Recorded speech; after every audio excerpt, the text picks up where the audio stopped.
Wali Kota Jambi sidak beras oplosan.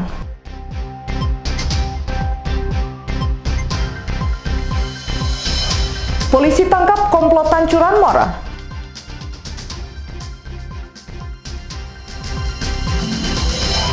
Walhi desak polisi usut pelaku karhutla.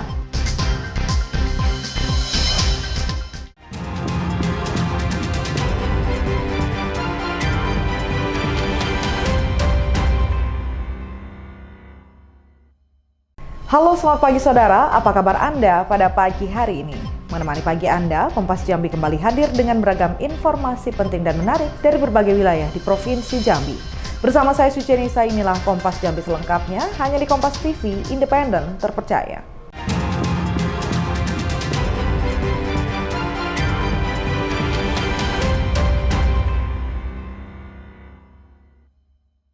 Kita awali informasi pertama. Saudara Wali Kota Jambi Maulana sidak ke gudang dan retail beras yang ada di Kota Jambi untuk antisipasi beras oplosan yang beredar di pasar Kota Jambi di 3 lokasi yang berbeda. Wali Kota Jambi Maulana sidak ke gudang dan retail beras yang ada di Kota Jambi untuk antisipasi beras oplosan yang beredar di pasar Kota Jambi di 3 lokasi yang berbeda, yaitu Gudang Abadi Makmur di Lingkar Selatan, Freshan di Palmerah, dan Trona Mall di Talang Jauh. Sidak ini digelar untuk memastikan distribusi beras di Kota Jambi bebas dari praktik oplosan. Selesai, Wali Kota Jambi menegaskan stok beras di Kota Jambi masih aman dan stabil. Pertanian pangan, Perindak sama Bulog, kami mengecek langsung ke beberapa titik karena ada beberapa keluhan masyarakat yang masuk. Disinyalir ada kelangkaan di beberapa swalayan, minimarket, di retail dari beras yang merupakan kebutuhan pokok. Pertama, kita harus pastikan bahwa stoknya semua aman. Kita alhamdulillah di gudang kita cek kondisinya aman, begitu juga di Bulog. Masih ada stok 14.000 ton, cukup untuk cadangan kebutuhan. Artinya tidak perlu ada kepanikan bahwa ada kekosongan karena adanya oplosan yang menjadi isu besar. Kemudian yang kedua, kami mengecek ke salah satu retail yang ada di sini sesuai dengan edaran Bappenas bahwa merek-merek yang disinyalir ada oplosan kualitasnya mengalami penurunan itu harus diturunkan harganya. Nah, harga penurunannya belum ditetapkan, tapi saya sudah konfirmasi dengan retail di sini memang sudah diturunkan harganya. Pemerintah Kota Jambi terus melakukan pemantauan secara berkala untuk menjamin beras yang beredar sesuai standar dan aman bagi masyarakat. Wiradani Damanik, Kompas TV Jambi. Pemerintah Provinsi Bengkulu memastikan inflasi yang terjadi di Bengkulu di bulan Juli sebesar 0,40% tetap stabil dengan memantau ketersediaan stok serta harga pokok yang stabil. Meski harga sejumlah bahan pokok masih tinggi, namun pemerintah Provinsi Bengkulu memastikan inflasi di Bengkulu dapat stabil. Dari data bulan Juli 2025, Bengkulu mengalami inflasi sebesar 0,40%, yang mana penyumbang inflasi berasal dari komoditas bawang dan cabai. Pemprov Bengkulu menyebut, sebagai upaya menjaga inflasi tetap stabil dengan memantau ketersediaan bahan pokok tetap ada, serta harga komoditas stabil. Komoditas beras dan cabai menjadi bahan pokok yang dipantau Pemprov Bengkulu karena harganya yang diprediksi akan naik di tengah musim kemarau mendatang. Tim pengendalian inflasi pemerintah daerah kita terus memantau bagaimana kondisi lapangan kita, pasar kita terhadap bahan pokok kita. Ya, ketika terjadi perubahan, ya, kenaikan atau penurunan dan sebagainya, selalu tim melakukan upaya-upaya langkah-langkah strategi 3-4K. Artinya bagaimana memantau ketersediaan, memantau distribusinya, ya, kemudian memantau juga bagaimana kemampuan masyarakat, termasuk bagaimana mengkomunikasikan dengan provinsi, kabupaten, kota, ya, agar inflasi kita tetap terjaga. Sebagai langkah untuk menjaga inflasi, Pemprov Bengkulu juga akan menggelar gerakan pangan murah di setiap daerah. Bayazil Al-Raihan, Kompas TV Bengkulu. Saudara Wakil Gubernur Jawa Timur Emil Elistiano Dardak menyatakan surat edaran terkait penertiban Sonhorek sudah siap. Surat edarannya hanya menunggu ditandatangani oleh jajaran Forkompimda. Aturan akan disampaikan oleh Kepolisian Daerah Jawa Timur. Wakil Gubernur Jawa Timur Emil Elistiano Dardak menyatakan surat edaran terkait penertiban Sonhorek sudah siap. Surat edarannya hanya menunggu ditandatangani oleh jajaran Forkompimda. Sementara aturan akan disampaikan oleh Kepolisian Daerah Jawa Timur.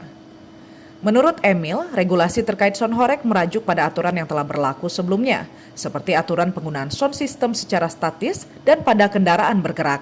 Untuk kendaraan terutama harus patuh pada aturan yang berlaku. Saat ini pemerintah Provinsi Jawa Timur telah berkoordinasi dengan Polda Jawa Timur untuk penerbitan surat edaran Sonhorek. Aturan telah disusun secara komprehensif dan terstruktur yang mengatur regulasi Sonhorek beserta sanksinya. Nanti mohon izin kalau kami sepakat untuk surat edaran karena sebenarnya banyak sekali kami dibantu koordinasinya oleh Polda Jawa Timur. Mohon diberi kesempatan untuk Polda Jawa Timur yang nanti akan menerangkan lebih detail lagi. Di aturan itu mencantumkan semacam sanksi enggak? Persisnya nanti saya akan lebih pas kalau yang menyampaikan. Tapi kenyataannya sebelum edaran ini keluar, polisi sudah melakukan pembubaran, pelarangan, ya.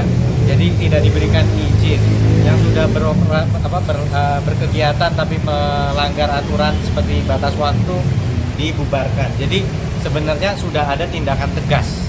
Saya ulangi ya kata-kata, sudah ada tindakan tegas dari aparat terhadap praktek-praktek penggunaan pengeras suara baik statis maupun dalam pawai atau bergerak yang tidak memenuhi aturan-aturan yang sudah ada. Surat edaran ini mempertebal saja.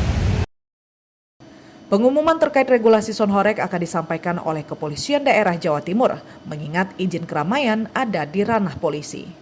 Kika Madona, Kompas TV, Surabaya.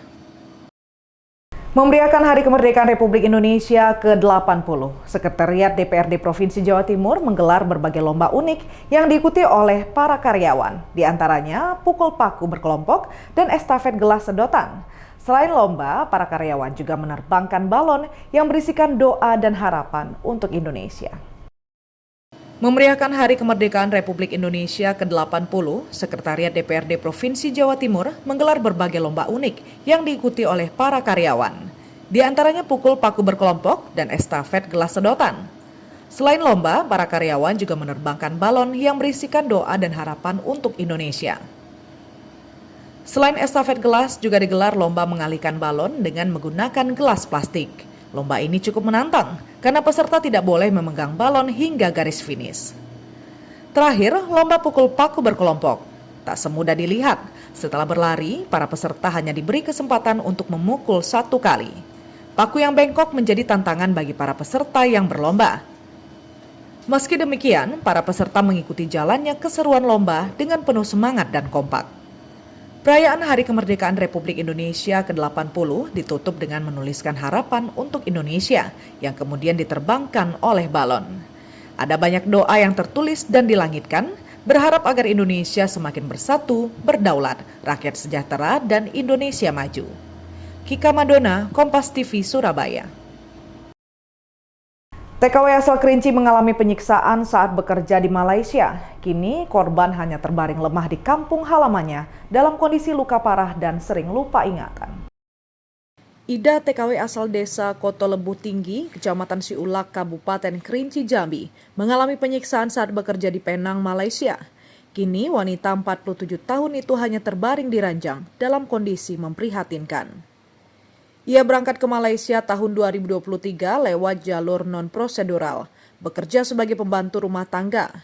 Awalnya lancar, namun saat pindah ke majikan kedua, hidupnya berubah menderita. Pada April 2025, keluarga mendapatkan kabar bahwa Ida tengah sakit, tapi tak diizinkan berkomunikasi langsung. Adiknya Cindy langsung terbang ke Malaysia untuk menjemput. Saat di rumah sakit Penang, Cindy hampir tak mengenali wajah kakaknya. Tangan penuh luka, kepala diduga disetrika, dan Ida hanya bisa menangis serta meminta pertolongan. Assalamualaikum warahmatullahi wabarakatuh. Saya sebagai adiknya Kak Ida, ataupun alias Kak Dahlia yang TKW yang sedang viral sekarang ini, mengucapkan banyak terima kasih kepada teman-teman sosial media yang sudah membantu dan mensupport saya hingga bisa berada di titik sekarang ini. Saya sebagai adik dan selaku keluarga, harapan cuma satu, mudah-mudahan dengan adanya ini kakak saya bisa mendapatkan perhatian lebih dari pemerintah dan untuk pengobatan seterusnya untuk beliau, karena beliau itu kondisinya sekarang lupa ingatan dan bisa dibilang sebelah kanan stroke, kaki dan tangannya nggak bisa bergerak. Dan pejuang Devisa dimanapun berada, jaga kalian baik-baik. Mudah-mudahan tidak ada lagi kejadian hal-hal yang seperti ini lagi. Masuklah secara resmi kalau mau ke negara orang. Untuk teman-teman sosial media, doakan kita sekeluarga tabah dan ikhlas menerima kejadian yang sedang menimpa kakak saya. Terutama doakan saya, mudah-mudahan trauma yang saya hadapi, karena saya selaku orang yang pertama yang melihat keadaan dan kondisi kakak saya di rumah sakit. Jujur, saya masih trauma, masih shock, karena memang tidak bisa berkata apa-apa. Keluarga Ida pun mengharapkan bantuan pemerintah untuk pengobatan dan pemulihan. Wiradani Damani, Kompas TV Jambi. Angin puting beliung menerjang 3 desa di Kecamatan Kayu Aro, Kabupaten Kerinci, menyebabkan 109 unit rumah warga rusak dan 5 orang mengalami luka-luka, sedangkan korban jiwa tidak ada. Dalam kejadian ini, warga panik dan cemas. Inilah rekaman video amatir saat angin puting beliung menghantam Desa Kersik Tuo dan Batang Sangir, Kabupaten Kerinci. Putaran angin bergerak cepat, menyisakan kepanikan warga yang berlari menjauhi lokasi. Angin kencang datang mendadak sekitar pukul 14.30 waktu Indonesia Barat di saat hujan lebat melanda. Atap-atap pasar dan rumah warga terangkat dan beterbangan dihempas angin kencang. Sejumlah pohon juga dilaporkan tumbang. Dampak kejadian ini 109 unit rumah warga rusak, yaitu 36 rusak berat, 20 rusak sedang, dan 53 rusak ringan. Selain itu fasilitas umum seperti pasar mengalami kerusakan. Dalam bencana ini 5 orang mengalami luka-luka. Bupati Kerinci Monadi langsung turun meninjau lokasi dan mengerahkan bantuan kepada warga yang terdampak. Jadi perlu kami laporkan kondisi kejadian puting beliung yang terjadi di Kecamatan Kayu Aro. Yang terkena sebanyak 3 desa. Yang pertama Desa Batang Sangir, Desa Kersik Tuo, dan ada 1 desa Sangir. Terpantau oleh kami sekarang banyak atap yang berterbangan.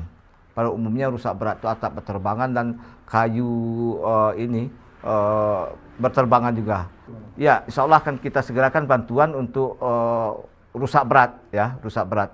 Tapi untuk bantuan yang malam ini yang kita bisa lakukan itu untuk memberikan terpal, ya, karena memang itu yang bisa kita berikan pada saat ini. Himbauan yang jelas kepada masyarakat tidak panik. Ya, tidak panik dalam menyikapi bencana ini, ya. Kita sikapi berartinya kita harus tidak panik sehingga kita bisa mengambil langkah-langkah. Sebab kalau panik nanti kita tidak menjadikan ada kejadian yang lain nanti yang kita tidak kita inginkan nanti itu seperti itu. Alhamdulillah tidak ada yang dirawat, ya. Alhamdulillah tidak ada yang dirawat, tapi ini sudah ke rumah semua. Saya sudah cek ke 4 tadi, 1 yang belum saya cek. Alhamdulillah mereka masih bisa move on, artinya dengan kejadian-kejadian yang tadi. BMKG menghimbau pemerintah daerah dan warga tetap waspada dalam 1 minggu ke depan. BMKG mendeteksi akan terjadi hujan sedang dan ringan disertai petir dan angin kencang. Jadi kejadian angin puting beliung ini disebabkan karena adanya pertumbuhan awan-awan konvektif maupun awan-awan hujan yang berkembang dan masak menjadi awan cumulonimbus. Awan cumulonimbuslah yang menyebabkan terjadinya angin kencang disertai petir dan angin kencang. Secara umum angin puting beliung itu terjadi pada wilayah yang mengalami kekosongan massa udara. Umumnya terjadi pada wilayah perumahan padat penduduk yang jarang bervegetasi. Sehingga akibatnya ketika terjadi kekosongan massa udara, maka massa udara di wilayah sekitarnya akan masuk ke wilayah tersebut dan mengakibatkan terjadinya angin kencang. Durasi terjadinya angin kencang itu sangat singkat sekitar 10 menit atau kurang, dan juga bersifat lokal, hanya satu wilayah yang terjadi angin puting beliung. Untuk ke depannya, dalam 1 minggu ke depan, kami menghimbau agar masyarakat dan juga pemerintah daerah mewaspadai terjadinya cuaca ekstrim berupa hujan yang tiba-tiba disertai petir dan angin kencang, karena pada 1 minggu ke depan diprediksi masih akan berpotensi terjadinya hujan dengan intensitas ringan hingga sedang. Pemerintah Kabupaten Kerinci akan segera memberikan bantuan kepada warga yang terdampak, meminta warga tetap waspada dan tidak panik. Wiradani Damanik, Kompas TV Jambi. Saudara Kompas Jambi akan selanjutnya setelah jeda berikut dengan sejumlah berita menarik, antara lain polisi tangkap komplotan curanmor. Nantikan informasi selengkapnya sesaat lagi.